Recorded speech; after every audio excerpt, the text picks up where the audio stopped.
ভারত আর India যুদ্ধ লাগুক আমরা চাই না, কিন্তু যদি সিচুয়েশন হয় তাহলে এটা আমাদের দেশের জন্য ভালো হবে। আমরা ভারতের সাথে যে সমস্ত আনসলভ প্রবলেমগুলো আছে এই সময় প্রেসার দিয়ে তাদের কাছে আদায় করতে পারবো।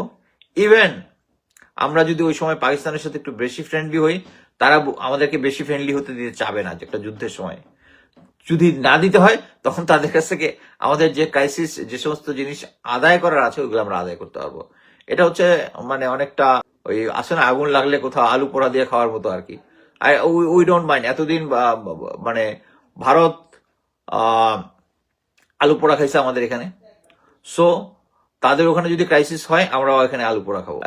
এটা হামলার সময় তারা তাড়াহুড়া করে একটা মানে কিছু গাছ, একটা কাক মেরেছিল নাকি ওখানে, সমস্ত পেলোড ড্রপ করে দিয়ে তাড়াতাড়ি ফেরত চলে আসছে। এবং তারা যে সমস্ত প্ল্যানিং যেটা করেছিল এটা পুরা হচপচ করে দিয়েছিল। এবং ফাইনালি যে একজন একটা MiG-21 কে তারা ডেপ্লয় করেছে এবং ওইটা পাকিস্তানের মধ্যে শট ডাউন হয়। সো ওই রিস্কটা, এবং অ্যাকচুয়ালি মোদী সরকার তখন হিউমিলেটেড হয় পুরো ওয়ার্ল্ডের সামনে।